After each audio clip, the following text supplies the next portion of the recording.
There are many reasons why 2012 is a historic turning point. Among others, and I think our panel was carefully selected by the dialogue to illustrate the different and the new attitudes, the new perspectives, and the new policies that are emerging in the region. And I think our conversation will prove that, in fact, this is a turning point. We have with us Diego Canepa, to my right, who is the Deputy Secretary of the Presidency of Uruguay. He has a long and distinguished record, even if he's very young.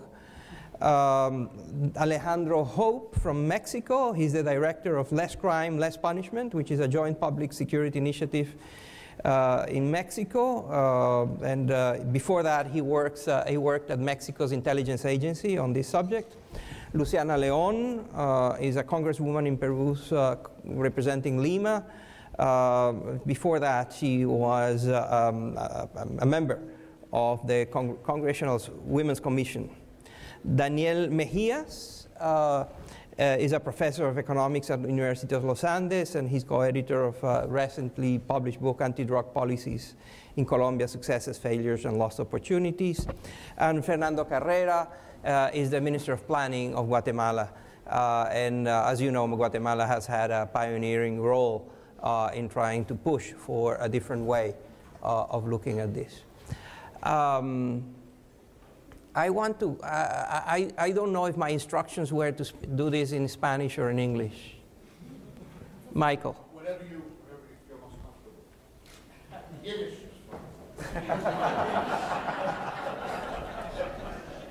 ¿Ustedes quieren? Lo hacemos en español. Ok. Dentro de la presidencia, y Uruguay acaba de introducir, en esto de que están cambiando las cosas con respecto a drogas, Uruguay acaba de introducir un proyecto de ley que realmente es pionero, que es rompedor en muchos sentidos y que simboliza este cambio. Antes de discutir si es bueno o malo, ¿por qué no describes muy brevemente la esencia de ese proyecto de ley? En primer lugar, muchas gracias, Moisés, en particular a Enrique García por la invitación acá, por Michael Shifter de Interamerican Dialogue y también a la OEA. Para mí es un gran placer poder estar por segunda vez y por segunda vez con Moisés en el panel, lo cual me genera nuevamente los recuerdos de lo difícil que es mantener el tiempo aquí.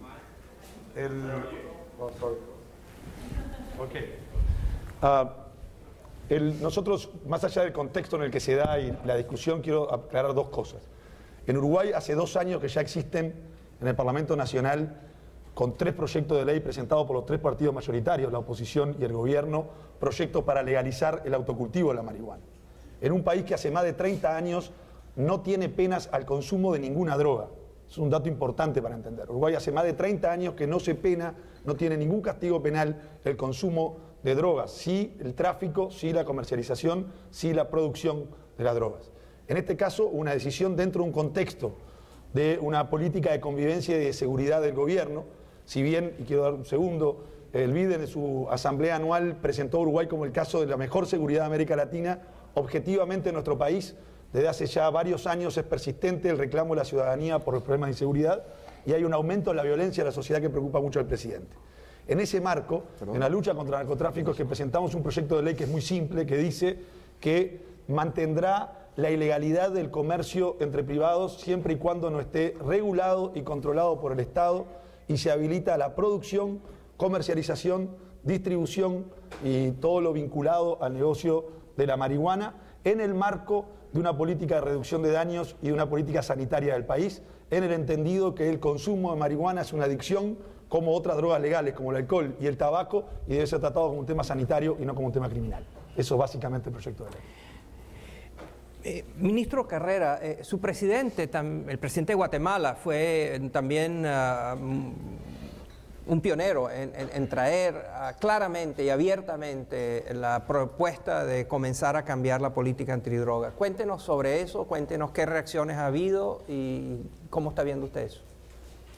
Bueno, esa es una historia un poco larga, aunque poco el tiempo que ha pasado desde que el presidente Otto Pérez hizo declaraciones. Tal vez lo más importante aclarar en qué sentido el presidente Otto Pérez inicia esta reflexión y le propone a varios países, inicialmente de la región centroamericana y posteriormente a nivel latinoamericano, y se está planteando en foros globales la necesidad de reformar la política de drogas. El primer punto es básicamente tratar de revisar los objetivos de la política de drogas, donde básicamente había un objetivo muy claro, que era reducir el consumo de drogas que se consideran dañinas para la salud humana. Está demostrado que, así como algunas drogas legales, el caso del tabaco o el alcohol, sustancias también psicotrópicas, también afectan la conducta humana. Pues las otras drogas que son ilegales pues afectan la conducta humana y en algunos casos generan adicción, algunas adicciones muy severas. Entonces, todos estamos de acuerdo en que hay que preocuparse por la salud humana, y por esa norma fue que empezó una preocupación sobre la política de drogas en el mundo. De ahí saltamos a la idea de que había que prohibir del todo el consumo, producción y tráfico de algunas drogas en especial, y esto fue lo que generó el marco normativo internacional que actualmente existe desde los protocolos de Naciones Unidas de los años 60. Bueno, hay que volver al origen de la discusión. ¿Cuál es el problema? El problema es el consumo humano y el daño a la salud humana. Eso es lo primero que hay que ver. Y esto, visto así, es un problema de salud pública, no es un problema de seguridad. Entonces, la discusión central tenía que ver con el problema de la salud pública y de cómo proteger a los seres humanos y a la comunidad, a las sociedades, de los daños que puede producir el consumo de drogas, así como nos protegemos frente a los abusos del alcohol o los abusos del tabaco. Así como Pero tenemos. ya ustedes introdujeron iniciativas concretas de tipo legislativo en Guatemala sobre eso. No, porque el tema en Guatemala no es un tema como el de Uruguay. Nosotros tenemos un mercado de consumo amplio. ¿Okay? Eso es muy importante, porque la normativa uruguaya tiene que ver con el consumo. ¿Okay? Y el momento político en que estamos es un momento donde el país lo que quiere es disminuir la violencia y la inseguridad que está generando el tráfico de drogas en el país. ¿Okay? Luciana, en Perú ha aumentado mucho la producción, siguiendo un patrón donde cuando hay éxito en ciertas regiones geográficas, en ciertos países, los narcotraficantes y la producción se mudan de país y se han mudado al Perú. Sí, bueno, aquí hay que definir un poco hacia dónde vamos a enfocar el tema, o dependiendo del país en realidad y la zona geográfica. En el Perú, más que hablar de un tema de consumo o de demanda, estamos hablando de un tema de oferta, y ese problema lo tenemos nosotros, y por eso es claro y contundente nuestro rechazo a todo tipo de liberalización al consumo de drogas, sobre todo porque nosotros sufrimos este tipo de cosas. Recordemos que, si bien es cierto, nosotros, el Perú, es un país con éxito, con desarrollo en los últimos 10, 15 años, en donde, como bien decía nuestro ministro de Economía y Finanzas, ha tenido una política económico-comercial bastante continua, a pesar de los diferentes gobiernos y a pesar que yo soy de un partido de oposición al suyo. Tenemos una política económica comercial bastante responsable y que nos está llevando al crecimiento y al desarrollo del país. Sin embargo, somos conscientes también que no podemos ser indiferentes o olvidar parte de nuestra historia y nuestro pasado. Nuestro pasado, en la década de los 80, fuimos víctimas del terrorismo y del narcotráfico. Y eso no solo trajo como consecuencia 50.000 muertos entre los reconocidos, sino también 25.000 millones de dólares en daños en la infraestructura. Y hoy día tenemos ciertos remanentes en las zonas más alejadas, donde hay mayor selva y en las zonas más inhóspitas. Entonces, lo que nosotros tenemos que hacer es, dentro de este crecimiento que mayormente se está dando en la costa y en la sierra, es llegar a estas zonas de la selva, de la sierra y ceja de la selva, para poder llegar con infraestructura, con desarrollo, con educación, con salud y nutrición, para poder disminuir esta brecha de pobreza que tenemos y poder paliar y hacernos frente a lo que se une.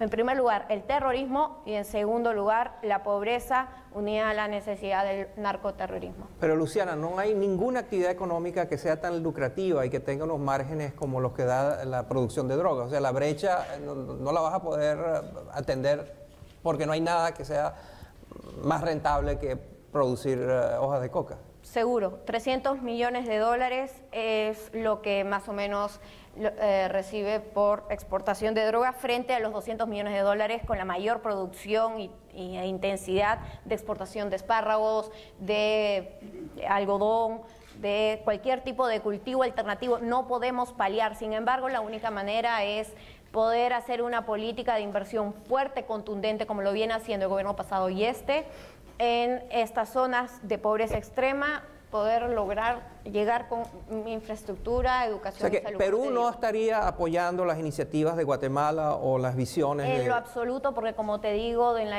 década de los 80 nosotros hemos sido víctimas de esta lacra y lo seguimos siendo, y mueren miles de peruanos y miles de soldados luchando contra el terrorismo y el narcoterrorismo que abusan de la pobreza de nuestra población para poder de alguna manera cuidar los cultivos de la droga. Alejandro, violencia y drogas es un tema que ahora está asociado en la mente de todos. Y tú has estudiado y lo has practicado, Sí. has tenido que ver con el tema. Bueno, yo creo que un punto de fondo es que los mercados ilícitos no necesariamente son violentos. Hay de prohibición a prohibición. En los años 20 hubo prohibición del alcohol en Estados Unidos, pero no solo en Estados Unidos. Por ejemplo, hubo en los países escandinavos, que yo no recuerdo oír hablar del Al Capone de Oslo, ¿no? O al Lucky Luciano de Helsinki. Hoy hay prohibición del alcohol en países musulmanes y que yo sepa, no hay grandes problemas de violencia asociados con la operación de sus mercados ilegales. Aún dentro de América Latina, el narcotráfico deja secuelas muy distintas dependiendo del país donde opera. El caso, por ejemplo, de Nicaragua, donde tiene una tasa de homicidio de 10 por 100,000 habitantes, que es una tercera o una cuarta parte de la que se vive en El Salvador, o en Honduras o en Guatemala. Esto no significa que no se deba discutir cómo regular diversas sustancias. Yo creo que ese debate se tiene que dar, pero lo que no podemos abdicar la responsabilidad de que una parte considerable de la violencia que vivimos está asociado con factores distintos al narcotráfico, ¿no? ¿Qué son cuáles? La debilidad institucional, ¿no? ¿Qué quiere decir eso? La debilidad institucional quiere decir que tenemos policías mal pagadas, mal armadas, mal entrenadas, mal capacitadas, con excepciones. Pero eso es verdad en toda América Latina. Es verdad en toda América Latina y es verdad, pero no en el mismo grado. No el mismo, y también yo creo que cuenta la cohesión social, cuenta la historia, cuenta el contexto. Francisco Tumi, un gran economista colombiano que ha escrito mucho sobre estos temas, escribió un artículo que tiene un título muy potente, ¿no? Que decía, ¿por qué Colombia pone a los muertos? Y el subtítulo era, ¿será porque también pone a los asesinos? El mismo caso se refiere a México o se refiere a Centroamérica. Hay factores que no se terminan de resolver una vez que acabemos de resolver el tema de las drogas. Y otro segundo punto creo que es importante. La única sustancia en la cual es previsible un cambio importante en el marco regulatorio internacional en la próxima década es la marihuana. El único exportador importante de marihuana en América Latina es México, tal vez Paraguay. Es decir, los efectos de legalizar la marihuana en Estados Unidos serían cercanos a cero en Guatemala, en Honduras, en El Salvador. En general, el problema de América Latina es un problema de cocaína y ahí las alternativas regulatorias realmente no son muy buenas. ¿Cuáles son las alternativas regulatorias, Daniel? Las alternativas en los países productores y de tránsito como Colombia, México, Centroamérica, yo creo que lo que van a tener que hacer los países de las regiones, en algún punto decirle a Estados Unidos, nuestro problema principal es la violencia que generan las drogas y nos vamos a concentrar en reducir la violencia. Si hay capos del narcotráfico que exportan mucha cocaína hacia Estados Unidos, pero no son altos generadores de violencia, van a estar bajos en la lista de prioridades. Yo creo que eso fue lo que hizo Colombia en los últimos 10 años, básicamente fijó prioridades de enfrentar los carteles del narcotráfico que más violencia estaban generando y dejó a unos a un lado. ¿Eso qué significa? Eso significa de repente decirle a Estados Unidos que ellos no fijan la política de drogas. El general Naranjo, a quien mucha gente conoce, lo dijo en un foro abierto en la Universidad de los Andes, Colombia hipotecó los intereses de la política de drogas por $470 millones al año. Y yo creo que eso es muy valiente decirlo. ¿Qué es el Plan Colombia? ¿Qué es el Plan Colombia? Es la asignación de recursos que Estados Unidos ha dado al Plan Colombia en promedio en los últimos 10 años. Yo creo que hay que fijar prioridades. Colombia, México, Centroamérica tienen que fijar prioridades y tienen que decir a quién van a combatir y qué tipo de criminales queremos. ¿Tú dirías que tú estás de acuerdo con la afirmación que dice que Estados Unidos es el principal importador de drogas del mundo y el principal exportador de mala política de drogas del mundo?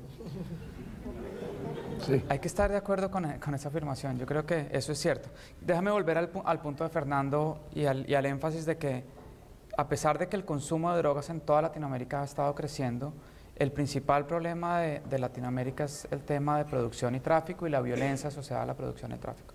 Y es ahí donde hay que enfocarse. Eso no significa dejar de lado políticas de reducción de demanda, políticas de tratamiento de adictos, políticas de reducción de Tú tienes daño, una todo. estimación, ¿verdad?, del nivel de violencia que tú Sí. has hecho un estudio sobre eso. Sí, en Colombia no se producen como en México cifras exactas de violencia relacionada con drogas. Básicamente lo que nosotros estimamos en un artículo académico y empírico es que el tamaño de los mercados ilegales de droga entre el 94, cuando empezó a crecer el problema en Colombia, y el 2011, fue más o menos del 120%. Ese es el tamaño del mercado ilegal de drogas. Para darles una cifra, ¿de qué?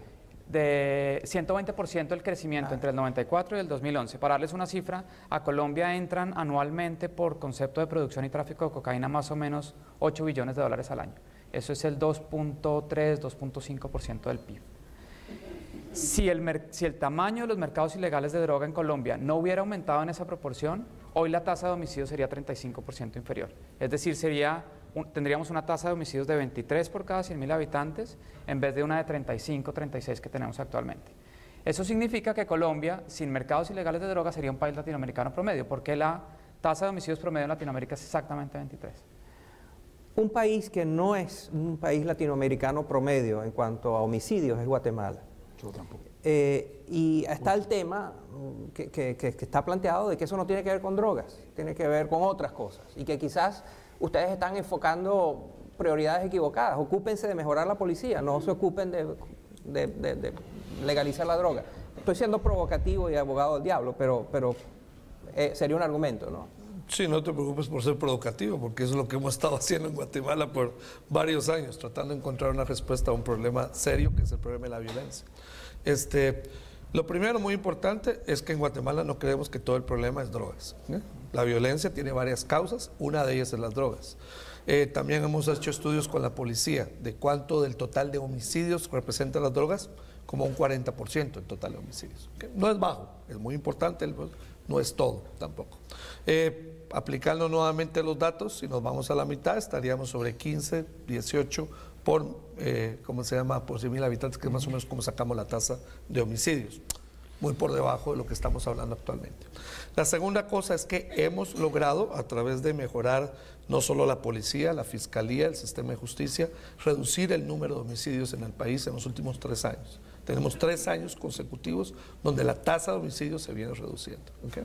Y eso quiere decir que lo que se llama en inglés law enforcement funciona también. ¿Okay? Uno puede hacer law enforcement para reducir esto. Pero, volviendo al punto que mencionaba mi colega acá de Colombia, el punto fundamental es que nosotros estamos enfocándonos en el tema de la seguridad, no en el tema del tráfico. ¿Okay? Y entonces, la política de drogas erra al decir que el indicador de éxito es cuánta droga estamos capturando y cuántos capos estamos capturando. Eso no puede ser el indicador de éxito. Y parte de las modificaciones fundamentales de la política de drogas es cambiar cuáles son los indicadores de éxito. ¿Y cuál sería un buen indicador de éxito? Reducir el consumo de los adictos, un problema de salud pública, ¿okay? Y reducir los homicidios o la violencia asociada con las drogas, un problema también de inseguridad ciudadana. Tú participas en reuniones con presidentes, tú asistes a reuniones donde los presidentes hablan. ¿Tú detectas que en esas reuniones de presidentes de América Latina ha habido un cambio de actitud con respecto a este tema? Sí, pero te voy a decir algo porque me gustaría hacer un comentario con unos comentarios que se hicieron, porque me parece muy importante, porque es parte del problema central que tenemos. ¿Por qué estamos discutiendo esto hoy?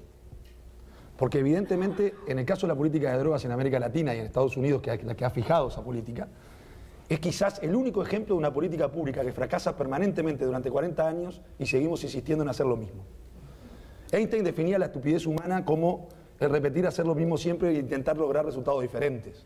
No he encontrado mejor ejemplo que la política de drogas que ha impulsado este país y que ha llevado a América Latina hace 40 años, desde que Nixon declaró la guerra de drogas en un famoso discurso, y que los resultados y la evidencia empírica de la política nos demuestra mayor crimen, mayor violencia, mayor consumo, mayores problemas e inclusive Llegamos al grado, como situaciones como en México, donde la propia institucionalidad empieza a estar en cuestionamiento en algunas zonas y en algunos lugares. Por lo tanto, la pregunta es, ¿por qué no tenemos que discutir, igual que cualquier otra política pública, si es necesario explorar otras posibilidades? En segundo lugar, si esta discusión va a ser una discusión de principios, no vamos a poder discutir.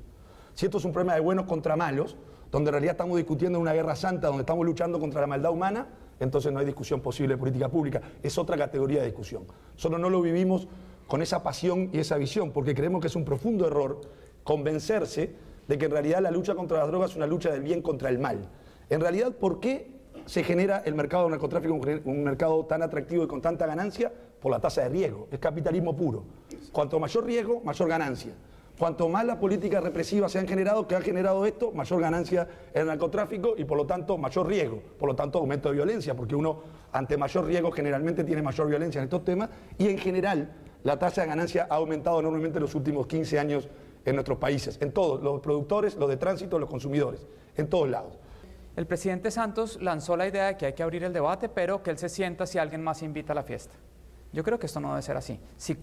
Es un poco prepotente decir que Colombia y México tienen la autoridad moral. Hablar de autoridad moral es una cosa un poco prepotente. Tienen el conocimiento, la experiencia, años de sufrir la violencia, los muertos, etcétera.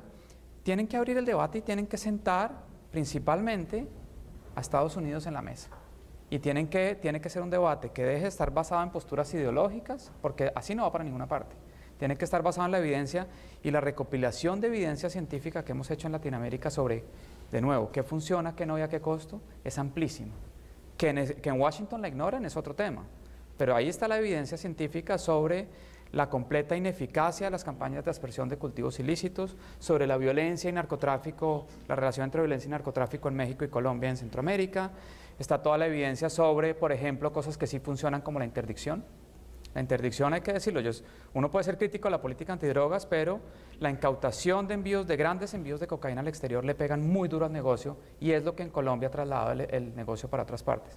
Fue en 2008 cuando el entonces ministro de Defensa, hoy presidente Juan Manuel Santos, llegó al ministerio, revisó la política y puso mucho más énfasis en interdicción que en erradicación de cultivos ilícitos, cuando los cultivos de coca se devolvieron para Perú y Bolivia, los cristalizaderos se fueron para Venezuela y Ecuador y el narcotráfico se fue para Centroamérica y México. Entonces hay que decir que hay políticas que sí funcionan y sobre la mesa hay que poner esas políticas, con evidencia científica, con estudios empíricos, con estudios de abogados, etcétera, que le muestren a Estados Unidos y a los países que están en contra que no puedan seguir ignorando la evidencia con bases ideológicas. Luciana, él está diciendo que ustedes están ignorando la evidencia. Creemos que sí, es cierto, hemos cometido muchos errores en las políticas para poder erradicar o evitar, reducir, eliminar esta lacra con la que padecemos. Hemos estado bastante concentrados después de luchar contra el terrorismo finalmente, porque nosotros no solo teníamos el tema del narcotráfico, sino también un tema ideológico del MRTA, de Sendero Luminoso, del terrorismo en sí, que generaba tal, como dice su nombre, terror y esta guerra interna en la que sufríamos muchísimo, que ahora la verdad me parece muy utópico pues escuchar más bien las declaraciones de Diego Canepa, donde quiere aquí venir a legalizar la marihuana, ¿no? Entonces, no, claro, en mi país entonces, bueno, él representa... Aquí solo hay 18 estados que ya lo han legalizado, van solos y te puedo asegurar Sí, que antes que nosotros van a estar legalizando. pero la hablan de un marihuana. tipo de droga que es la marihuana y no están viendo todo el tema detrás que es el narcotráfico, que es del que nosotros padecemos. Y lo padecemos porque todavía estamos en una situación de pobreza. Y entonces, en estos últimos 15 años que hemos querido, luego 20, de haber erradicado finalmente con esta guerra, con este terror, y poder empezar a trabajar con cimientos sólidos en un crecimiento, en un desarrollo, con una política económica real que va a poder llevar el crecimiento y el desarrollo de nuestro país, pues recién nosotros podemos empezar nuevamente a sentarnos en la mesa y a decir, ok, ¿qué hacemos? Si no solo es erradicar los cultivos a través de cultivos alternativos o de repente a través de la interdicción, ahora recién estamos en la capacidad de hacerlo, creo yo, y también con una política mucho más fuerte, mucho más sólida y con muchos más recursos para llegar a estas zonas muy difíciles de ceja de selva para llegar con la infraestructura necesaria, con los recursos necesarios. Ahora bien, tenemos que tener en cuenta también que como consecuencia de este crecimiento vienen otro tipo de violencias. Como consecuencia de esta globalización también vienen otro tipo de violencias, y es la violencia de los conflictos nacionales, los conflictos sociales de la que nosotros estamos padeciendo muchísimo. Estos conflictos sociales, como consecuencia, en primer lugar, algo que tenemos todos los países de América Latina, sobre todo el tema del pandilleje, pero en segundo lugar, los conflictos sociales en las zonas más alejadas, en las zonas más pobres, pero pobres de repente por capital humano que todavía no ha llegado a la educación adecuada, pero muy ricos en recursos naturales. Y ahí estamos trabajando muchísimo para poder llamar la atención a la inversión extranjera, que inviertan en nuestro país para potenciar estos recursos, pero también trabajando con algunos temas como por ejemplo la consulta previa, es decir, incorporar, hacer participar a la población para que sean también partícipes del desarrollo de su comunidad y que vean no solo el crecimiento de este desarrollo a través de la ventana, sino que sean partícipes y también consumidores de este crecimiento. Esto es algo que hemos padecido en los últimos 8 años y estamos trabajando mucho, y ha ayudado la consulta previa donde todos son partícipes de este crecimiento. Gracias. Alejandro, háblanos de México, que es el gran tema. Parte de lo que ha pasado es que la explosión de violencia y homicidios en México y su visibilidad mediática está cambiando actitudes. Cuéntanos tu evaluación de dónde estamos y dónde vamos ahí. Yo creo que el caso mexicano es un poco distinto al del resto de América Latina por algunas razones. Uno, porque es más diversificada la producción de narcóticos. Es tal vez el único país que es simultáneamente gran productor de marihuana, heroína y metanfetamina, y además el corredor fundamental de tráfico de cocaína hacia Estados Unidos. Eso hace más complejas muchas de las organizaciones criminales que están involucradas en este tránsito. Hay cosas que han cambiado. Yo creo. Uno, el narcotráfico se ha vuelto se ha fragmentado de manera importante. Las grandes bandas criminales que existían todavía al inicio de la actual administración han dejado de existir en su mayoría. Lo que tenemos de manera creciente son pequeñas bandas, muchas de las cuales ya no están involucradas con el tráfico internacional de narcóticos, sino están involucrados más en actividades de extracción de rentas, es decir, robo, extorsión, secuestro, etc. Y eso cambia un poco la naturaleza del reto. Ya no estamos ante el escenario Pablo Escobar, de que una banda criminal pueda capturar al Estado. Estamos ante el reto del desorden y en los cuales muchas de las respuestas tienen que ser más locales, más descentralizadas de lo que tenemos hasta ahora, ¿no? Ahora, la gran oleada de violencia vivida de 2008 a 2011 parece haberse detenido, o al menos ya no está creciendo a los ritmos que crecía. Contra enero-julio, el número de homicidios decreció 8%. La primera vez que vemos eso desde 2007. ¿Por qué está sucediendo? Bueno, es una respuesta que no tiene solución, es una pregunta que no tiene respuesta sencilla, pero puede ser por mayores capacidades del Estado, puede ser porque se han acabado de desangrar muchas de estas bandas. Tú tienes en tu mente, es una pregunta difícil, pero una visión de cuándo se puede estabilizar esto. ¿En cuánto tiempo el mundo va a decir México se estabilizó en su guerra en la narcoviolencia? Yo diría que al menos ya no está la escalada. O sea, la escalada ya se aplanó y tiene por lo menos 18 meses. Es fenómeno. Ahora, siguen siendo niveles el número de homicidios sigue siendo el doble de lo que teníamos en 2007. ¿No? Que es una escalada que ha sido aún más rápida de la que vivió Colombia en los 80s. ¿No? Ahora, ¿cuándo va a reducirse? ¿Cuándo vamos a regresar a los niveles de 2007? Pues dependerá de la política que se implemente. Y eso implica cambios en la política de drogas a nivel internacional. El presidente Otto Pérez Molina liderizó este intento de crear una coalición internacional. O sea, su propósito no era solo la iniciativa en Guatemala, sino motivar a otros presidentes para crear una coalición. Cuéntanos cómo va eso, qué países sienten ustedes que forman parte de esa coalición en favor de una revisión profunda de la política antidroga. Un primer intento obviamente fue dentro de la misma región centroamericana, y yo diría que Ahí el eco básicamente lo tuvimos con el gobierno de Costa Rica, que es claramente un gobierno que está comprometido con la idea de entrar a un debate de cómo reformar la política de drogas para hacerla más efectiva en cuanto a sus objetivos de reducción de la dependencia y de lograr seguridad para las personas. Posteriormente empezamos un diálogo más amplio y hay que decir que Cartagena fue un punto de viraje en esta discusión. En Cartagena claramente se pronunciaron a favor de una revisión de la política de drogas. Colombia con mucha claridad, Argentina también con mucha claridad, Uruguay con, digamos, su visión diferente de cómo manejar el consumo. Y yo creo que poco a poco después tuvimos declaraciones también de Ecuador, que también se sumó al tema. Yo creo que podríamos esperar también algunos cambios en México, en el cambio político que se va a dar, y esto sería algo importante también para la región, porque como mencionaban anteriormente, es importante el papel que México y Colombia pueden jugar en este tema. ¿Y Brasil, Argentina? Argentina, como te digo, se ha pronunciado también por un tema de reforma a la política de drogas con claridad. Brasil mantiene una posición, yo diría, en dos sentidos, ¿no?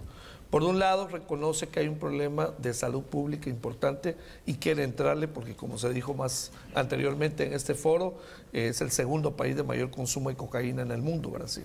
Y esto implica que hay un tema importante para Brasil de manejo del consumo que está todavía tratando de lidiarlo desde el punto de vista de salud pública. Y Brasil era mi ejemplo, el que yo tenía en mente cuando dije que los países que decían que no tenían un problema de consumo, que eran simplemente un problema de tránsito, Brasil, terminan siendo países que tienen problemas de consumo. El caso de Brasil es mucho más complejo, ¿verdad? Porque como sabemos, Brasil es un país enorme y tiene dos países adentro, y el país que consume se parece más a Europa y Estados Unidos que al resto de Brasil, para ponerlo muy claro, ¿no? Tiene patrones de consumo y niveles de ingreso más parecidos a los del norte que a los del sur en muchos sentidos. Ampliando este tema, es interesante, ha habido mucha reacción también a nivel de Europa, que también es interesante la reacción de Europa en este tema. Y crecientemente existe preocupación en África Occidental, que es un punto de paso importante en el tema de drogas. Yo creo que la Asamblea General de Naciones Unidas, que viene en septiembre a finales, también va a dar algunas indicaciones de dónde están los países empezando a posicionarse en este debate. Pero bueno, sepamos que es un tema que empezó en el año 61 con el Protocolo de Naciones Unidas. No creo que lo vamos a cambiar en 2 meses tampoco, ¿no? Daniel, dijiste que el problema no es un problema de marihuana, es un problema de cocaína, sí, de América Latina. Si tú pudieras unilateralmente y sin preguntarle a nadie imponer una política que sea universal, con respecto a cocaína, descríbenos cuál sería esa política que tú favoreces.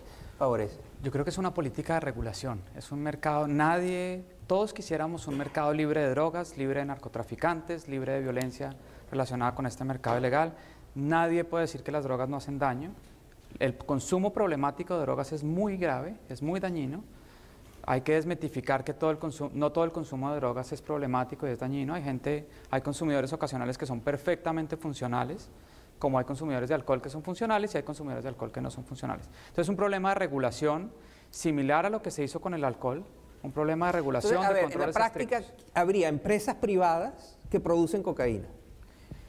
O una producción, a mí no me gusta mucho que el gobierno se meta demasiado en el sector. Pero, ¿o una empresa del Estado o es una empresa, o es Philip Morris o es el gobierno? Algún mecanismo tiene, el miedo que hay de que sea una farmacéutica o Philip Morris es básicamente que la propaganda que van a hacer para incentivar el consumo es brutal. Entonces, a pero pesar eso de lo puede que regular, ¿no? Sí, lo puede regular, de acuerdo, como se hace con el cigarrillo ampliamente.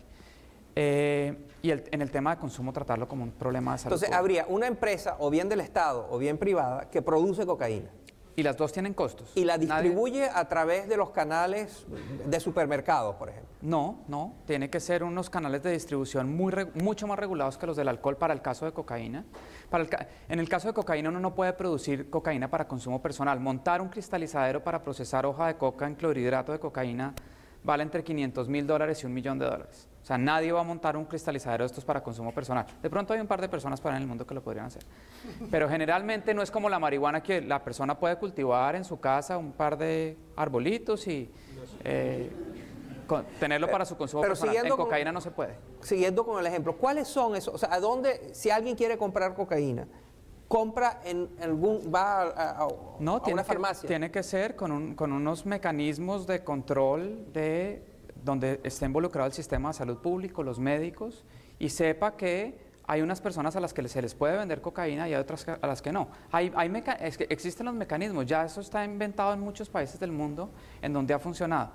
Entonces, yo creo que hay que tratar de pensar por fuera de la caja y empezar a crear mecanismos, no caerle a Uruguay cuando, por Dios, en una droga que es marihuana, que toda la evidencia científica dice que hace mucho menos daño que el alcohol, y le cayeron encima cuando dijeron que querían descriminalizar el consumo.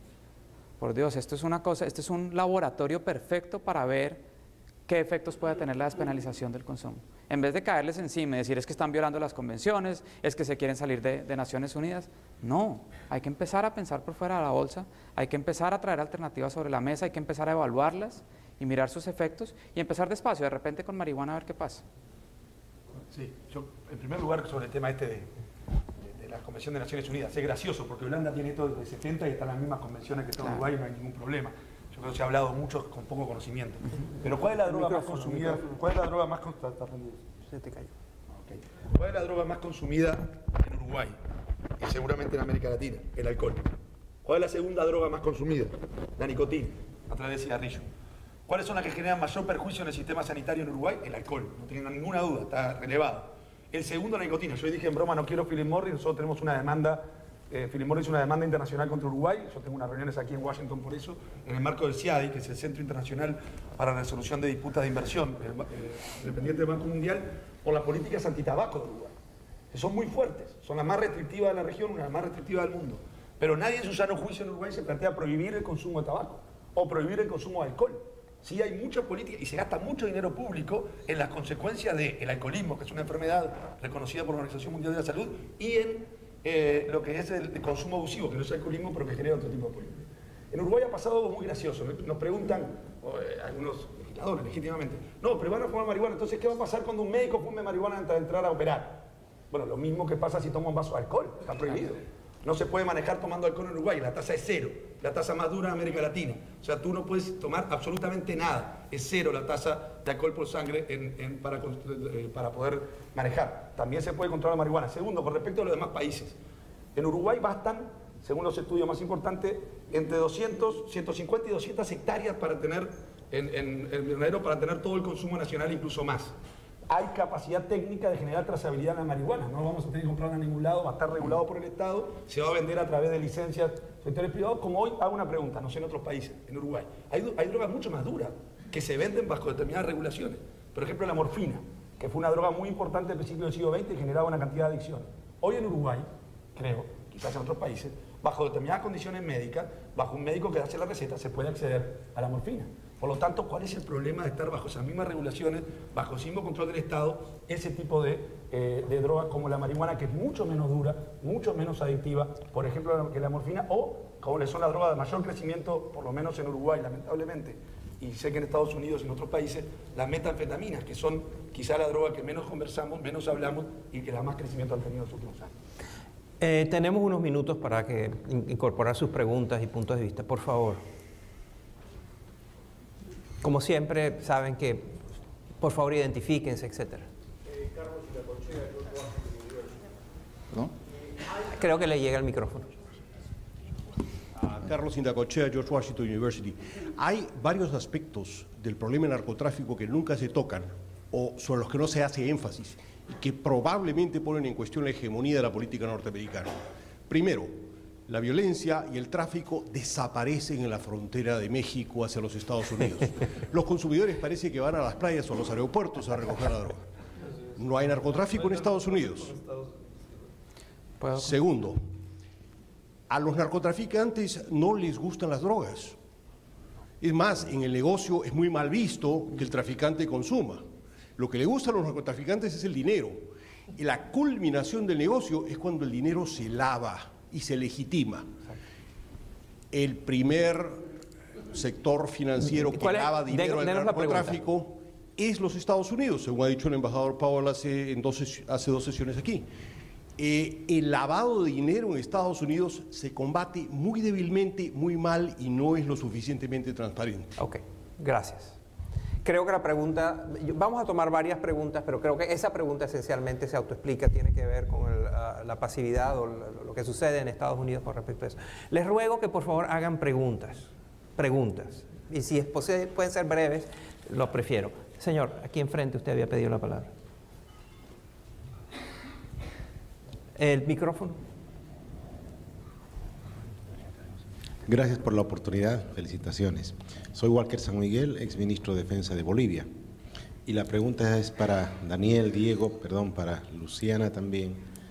¿Qué pasa, por qué en Sudamérica no estamos construyendo una visión conjunta del problema? Y Estados Unidos, con su visión hegemónica, incluso se da el lujo de certificar cómo se lucha contra el narcotráfico a cada país en lo individual.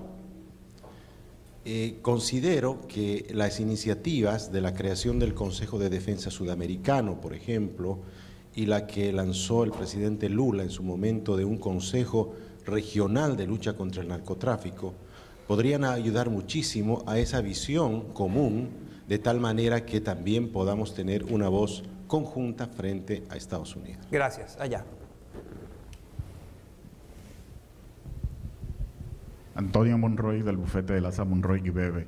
Señor Canepa, ¿ve usted paralelos entre la lucha aquí contra el narcotráfico, el uso de la droga, a la época en que existía la prohibición del alcohol, en que mucha gente se moría diariamente por una botella de whisky? Allá, por favor. Y después atrás. Aquí y después atrás. Buenos días, Omar García Bolívar de BG Consulting. Mi pregunta va a estar inspirada en el libro Illicit de Moisés Naín, y básicamente lo que quisiera es escuchar del panel alguna respuesta en torno a cómo desarmar las conexiones que existen entre el narcotráfico y otras complicaciones sociales, tales como la trata de personas, tales como el contrabando, tales como el contrabando incluso de órganos del cuerpo, etcétera, etcétera. Las mismas pandillas incluso que existen en Centroamérica. Entonces, sería interesante escuchar del panel alguna suerte de políticas o de propuestas, porque en el momento en que se pueda desarmar, si es que se logra a través de políticas de liberación, el narcotráfico, todavía quedarían las patas del pulpo, tales como algunos de los temas que he mencionado. Claro. Gracias. Gracias. Atrás, por favor. Ustedes van tomando nota. Son exactamente dos preguntitas. Yo soy Resiles Vargas, soy el consejero económico y financiero de la Misión de Panamá ante la Organización de Estados Americanos. La pregunta mía son las siguientes. Si ustedes, como personas que son estudiosos de los asuntos de droga, ya se han convencido de que el problema de droga no es un problema exclusivamente de salud, sino que es un problema mucho más complejo, en donde intervienen asuntos de producción, de distribución, de mercadeo, y una serie de problemas sociales conjuntamente. O sea que ya no se puede manejar el problema como un problema exclusivamente de salud, si ustedes se han convencido de ese hecho. Y la segunda pregunta es, ¿por qué creen ustedes que la droga como la cocaína no se ha incluido dentro de la farmacopea, que es prácticamente el diccionario de drogas que usan las farmacias, donde existen miles de drogas con todo tipo de peligrosidad, pero sin embargo se controla a través de las farmacias, que son los que pueden distribuir y que están regidas por una serie de normas de salud? ¿Por qué razón creen ustedes que no se ha incluido la cocaína ahí dentro? Porque en realidad los problemas que vemos ahora mismo, sociales y de seguridad, son producidas por las drogas que están fuera de la farmacopea, no de las que están dentro de la farmacopea. Gracias. Una última pregunta aquí adelante, por favor. Hoy, después hacemos una allá atrás. De cocaína legal.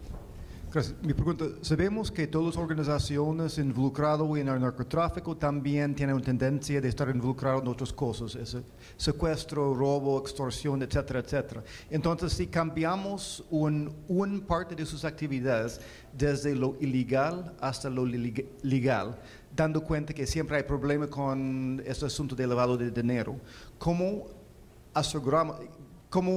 seguimos eficaz en combatir el lavado de dinero? O sea, eso no sería solo otra fuente de esconder sus ganancias. Y segundo preguntito rápidamente, ¿y cómo controlamos, cómo aseguramos que el aumento en adicción reciba la inversión de combatir la adicción, como encontramos en esta inversión contra la adicción en los países europeos? Gracias. La última pregunta allá atrás, por favor.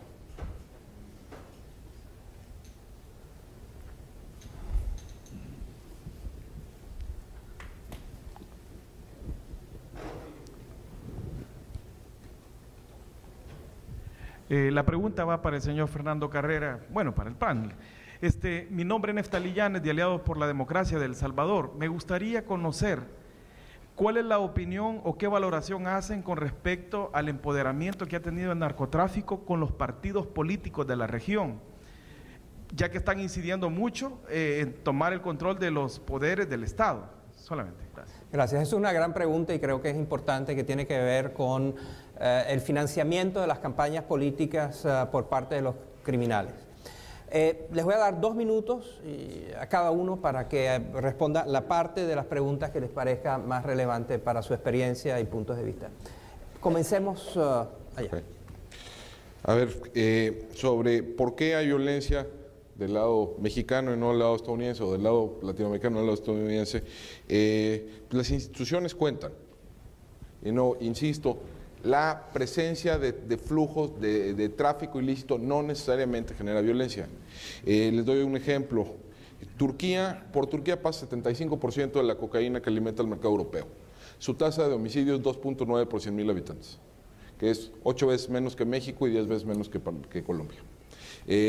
Marruecos, gran exportador de hashish a Europa, tal vez el segundo o el primero o segundo exportador de marihuana en el mundo. Tiene una tasa de homicidio 1.4 por 100,000 habitantes. Es decir, por sí mismo, la naturaleza cuenta la naturaleza de las instituciones, cuenta el tipo de organizaciones criminales que se tenga, cuenta la política del Estado en términos de la prohibición. Hay de prohibición a prohibición. Sobre lavado de dinero, yo creo que estoy en una minoría de uno en ese tema. Suponer que no es una palanca muy potente el combate al lavado de dinero. Los decomisos globales, a nivel global, de dinero ilícito son como 10,000 millones de dólares aproximadamente. Eso es probablemente 1% o menos de los flujos ilícitos que hay en el planeta, lo cual abre una pregunta muy de fondo: ¿por qué nunca lo encontramos? Si son tan enormes estos flujos, ¿por qué nadie lo encuentra en ningún país? Ni Estados Unidos, ni Suiza, ni Singapur, ni nadie. Lo cual plantea, yo creo que dos posibilidades. Uno es que una parte muy importante de los flujos de dinero ilícito se reinvierten en el negocio ilícito, ¿no? El Chapo Guzmán no es un buen sujeto de crédito, no puede acceder al sistema financiero formal, por lo tanto tiene que financiarse por sí mismo. Y todo eso es en cash, ¿no? O sea, y todo eso tiende a ser cash. Entonces es muy probable que esos flujos no estén entrando al sistema financiero, sino hasta el final del proceso, ya como consumo final. Entonces yo realmente soy muy escéptico que si no pueden encontrar esos capitales en Suiza o en Estados Unidos, etcétera, que los vayamos a encontrar en México, en Guatemala o en cualquier otro país latinoamericano. Sobre narcotráfico y política, yo creo que es un punto importante. El caso específicamente mexicano, que es el que conozco, donde han querido incidir en lo fundamental las bandas criminales es en el espacio local. No, a los narcotraficantes, al menos en el caso mexicano, es comprar diputados no les interesa, comprar alcaldes sí, comprar jefes de policía locales sí les interesa. Yo creo que es ahí donde están los mayores riesgos, están en ese espacio local. Diego me amenazó que si te dejo hablar más, él va a hablar media hora. Yo dije que yo sumo los minutos de todo, mientras él me critica a mí. Ok. Tras esa brutal interrupción, me detengo. Muchas gracias. No, pero mentira, fue él inventa todo para poder hacer. Es un gran político. Luciana. Bueno, estamos en el Perú, básicamente estamos trabajando trabajando muchísimo para contrarrestar, obviamente, el lavado de activos, pero sobre todo cualquier tipo de economía ilegal, como por ejemplo la minería ilegal, que va de la mano también muchísimo con lo que es el narcotráfico, que quiero que se diferencie en el Perú. Lo tenemos amarrado inmediatamente con el narcoterrorismo. O sea, eso es, no podemos separarlo. Lamentablemente todavía no podemos erradicarlo y menos aún separarlo. Cuesta $50.000 una pequeña hectárea, el cuidado de una pequeña hectárea de droga. Imagínense lo que significa pues contrarrestar con eso. Pero la única manera de hacerlo es frente a estas grandes invitaciones de inversión que estamos haciendo. Hace poco tan solo en una zona muy inhóspita, muy difícil, que ha empezado a invertir una empresa Camisea para lo que es la construcción de este corredor que luego va a trabajar en la exportación del gas natural. Ahí en esta zona era prácticamente tomada por el narcoterrorismo. Y lo que ha sucedido es que al llegar el Estado, al llegar la empresa privada, pues se vio el narcoterrorismo visto contra la pared.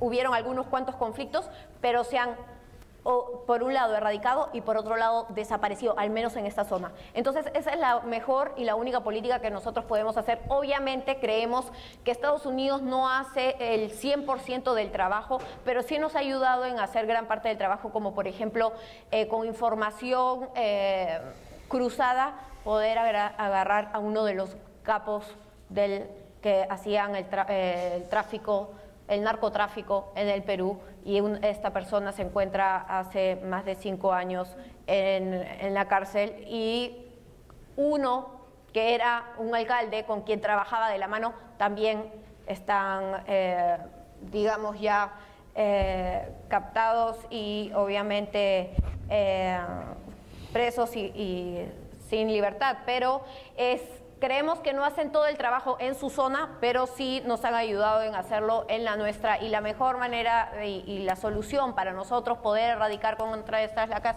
es la inversión y la presencia del Estado. Gracias, Luciana. Por favor. Bueno, 3 comentarios y el último va a referirme al tema de la política. El primero, yo creo que es muy importante, hablamos de objetivos, de indicadores de éxito, pero hay un indicador de éxito que está hoy planteado en los objetivos de la política de drogas y que es absolutamente inviable, que es erradicar el consumo de drogas. ¿Okay? Y esto es explícito en todos los objetivos de política de drogas. ¿Okay? Queremos erradicar el consumo de drogas. No es posible. ¿Okay? Hay que bajarse de esa idea de que podemos erradicar ese mercado. Como eso no es posible, tenemos que encontrar una fórmula para manejar ese consumo. ¿Okay? Pero el punto es que es imposible erradicar el consumo de drogas. A mí me da mucha risa, una autoridad norteamericana visitó Honduras hace pocos meses, salió de Honduras diciéndole: le hemos prometido a Honduras que podemos erradicar totalmente el consumo y tráfico. Erradicarlo, no dijo limitarlo, dijo erradicarlo. Nadie le puede prometer eso a ningún país, por favor. ¿Okay? Entonces, bajarse de eso es muy importante para entender cómo reformar la política de drogas, porque es un hecho factual que no podemos evitar. ¿Okay? El segundo punto, yo creo que tiene que ver con el tema de qué pasa después de la frontera. Sí, las instituciones funcionan, pero también la forma en que se maneja el problema. ¿Okay? En Estados Unidos existe una enorme penalización del tema del consumo y el pequeño tráfico. Por eso están llenas las cárceles de Estados Unidos de esto. Y hay que decir algo que se intuía en una de las intervenciones anteriores. Hay no solo una industria del narcotráfico, hay una industria de la política de combate al narcotráfico. ¿Okay? Y esto es un tema del cual nadie habla. Es una industria de cárceles, es una industria de armas, es la industria que tiene que ver con la política de contención de la droga. Y ellos también hacen lobby aquí en Washington para que sus intereses se protejan. ¿Okay? Y eso es parte de la política de drogas. Y nadie escribe la economía política de la política de combate a las drogas. Bueno, hay que empezar a desnudar esa verdad para entender por qué estamos donde estamos metidos. Porque así como hay intereses que quieren cambiar la política de drogas, hay intereses que no quieren cambiar la política de drogas porque tienen intereses económicos en este proceso, ¿no? Y un tercer elemento muy importante acá es el tema del vínculo con la política en sí. No solamente de la política de combate a las drogas, sino de aquellos que estamos tratando de limitar en nuestros países la incidencia del narcotráfico. Y ahí lo que dijo Alejandro es el tema central. A los narcotraficantes, en la mayor parte de nuestros países, no les interesa el control de las instituciones centrales, con una sola excepción, te diría yo, Alejandro, que es penetrar hasta donde pueden el aparato de justicia, ¿okay? Sistema de justicia, ¿okay? Pero la idea de que tenemos un montón de narcodiputados, eso no es cierto, ¿okay? O que tenemos un montón de narcopolicías por todo lado. Hay policía local, pero la mayor parte de la policía no está metida en el narcotráfico, ¿okay? O narcosoldados, si quieren verlo, ¿okay? Entonces es un problema muy local, pero el tema del sistema de justicia sí es importante. Y esto tiene que ver con el dato que di de la bajada de homicidios en Guatemala. ¿Por qué en Guatemala hemos empezado a poder bajar homicidios? Porque hemos logrado controlar la penetración del narcotráfico en la fiscalía y en los órganos de justicia, ¿okay? Entonces, por eso decía que el law enforcement sí funciona, ¿okay? Y hay que trabajar para fortalecer la justicia y la seguridad. Eso no significa casarse con el modelo prohibicionista, sino casarse con el modelo democrático de creer en el sistema de justicia para resolver conflictos. Muchas gracias, Fernando. Daniel. Déjame referirme a la primera intervención y lo que decía Fernando sobre la economía política detrás de la guerra contra las drogas. Uno puede entender la prohibición, la economía política detrás de la prohibición es una transferencia de los costos del problema de las drogas, entre comillas, de los países consumidores a los países de tránsito. Si hubiera legalización total, ¿quién paga por los costos del problema de las drogas? Los países consumidores, a través de su sistema de salud, de sus pérdidas de productividad agregada, por temas de adicción, etc. Al prohibir las drogas, se obliga bajo las convenciones a los países productores y de tránsito a implementar políticas de reducción de oferta, que se supone que suben los precios y con eso se disminuye el consumo en los países consumidores. Si el argumento no es claro, déjenme hacer un experimento mental que es provocador, lo hago con todo respeto hacia Estados Unidos, y es el siguiente. Supongamos, es un experimento mental simplemente, supongamos que todo el consumo de cocaína en Estados Unidos se va a cero de un momento a otro y todo se traslada a Canadá. Yo les hago una pregunta con todo respeto. ¿Algún político americano en su sano juicio estaría dispuesto a combatir el tráfico de drogas hacia Canadá al punto de ver la tasa de homicidios en Seattle irse a 150, 200 por cada 100.000 habitantes para prevenir que los envíos de cocaína lleguen a Vancouver? Yo no creo. Y si es así, si la respuesta es no, no estaríamos dispuestos a hacerlo, ¿por qué México y Colombia lo tienen que hacer? ¿Por qué Guatemala tiene que poner los muertos? Y eso es lo que ha venido haciendo Colombia, México y Centroamérica. Prevenir que las drogas, al costo de subir los homicidios, el desplazamiento, etcétera, prevenir que las drogas lleguen a los países consumidores. Y yo creo que es una pregunta válida de hacer, puede ser provocadora, pero yo creo que hay que hacerlo. Muy interesante. Diego. Sí, tratar de ser telegráfico lo que me pedís. Algunas preguntas que hizo el ex ministro de Bolivia. En primer lugar, yo creo que está cambiando el debate y está cambiando en Estados Unidos. Este año es muy particular, estamos apenas a unos días de las elecciones norteamericanas, por lo tanto en pleno es muy difícil que este debate se pudiese haber dado este año. Yo creo que si gana Obama, la administración Obama, en el próximo año están las condiciones dadas en este país para que haya una apertura mayor a la discusión, y creo que hay que hacerla en Sudamérica, pero también hay que dialogar con Estados Unidos porque es necesario que Estados Unidos modifique parte de su política. Yo siempre en Uruguay, Fernando me robó parte del discurso, nosotros decimos, recuerden cuando Eisenhower les dijo, cuando se fue del gobierno, dijo, tengan cuidado con el complejo industrial militar.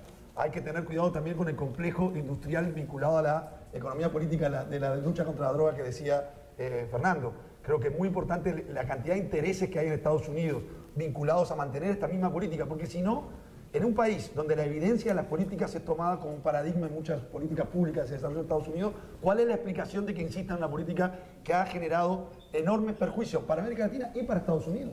Porque hay un político, hace poco Gaviria estuvo en Uruguay y citaba, Gaviria, que participa en la misma comisión global que participa en Moisés, con Zedillo, expresidente de México, con Fernando Enrique Cardoso, con muchas personalidades que van en ese camino.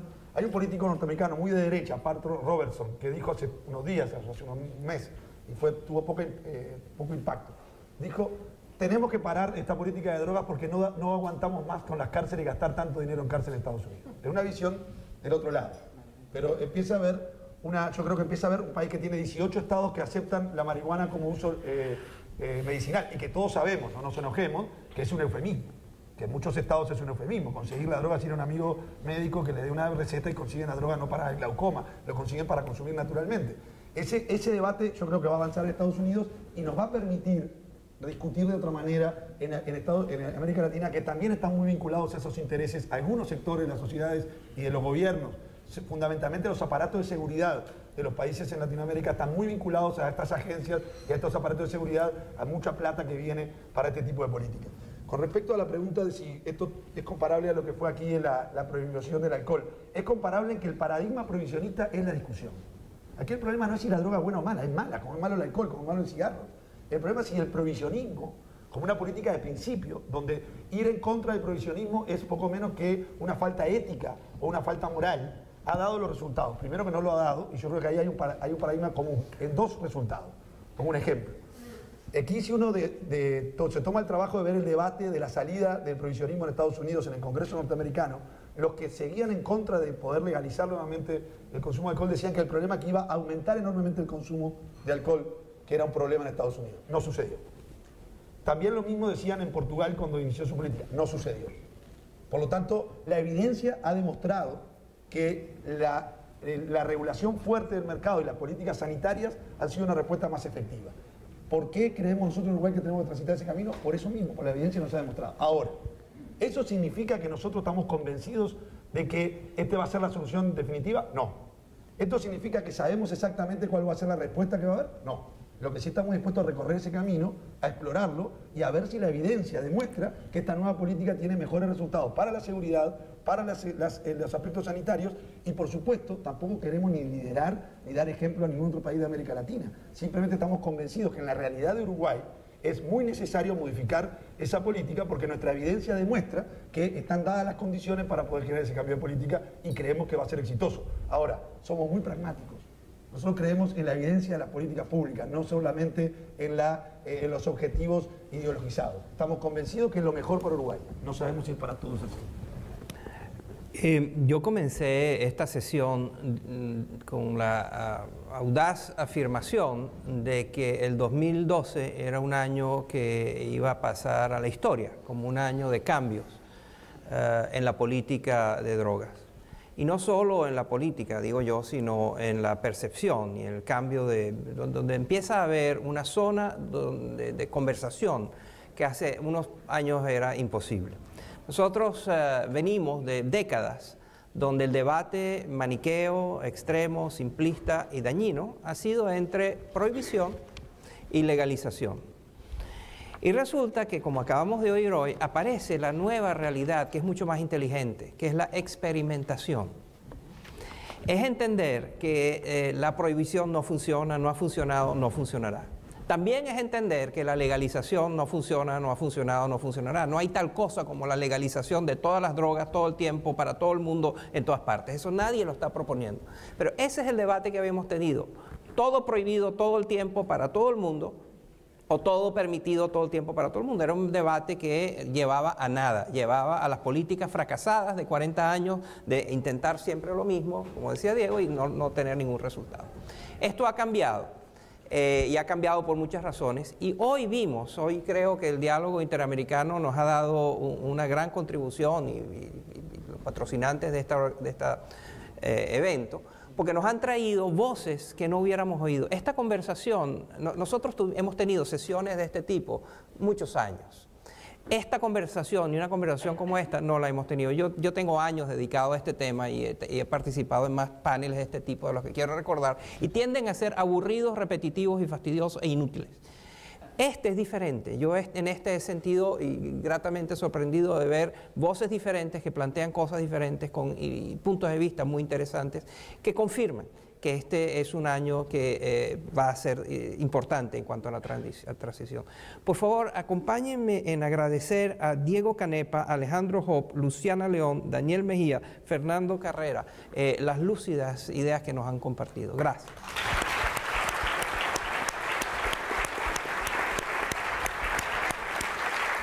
Moises, thank you very much, Moises. This was a terrific session, and thanks to all of our speakers who were absolutely excellent.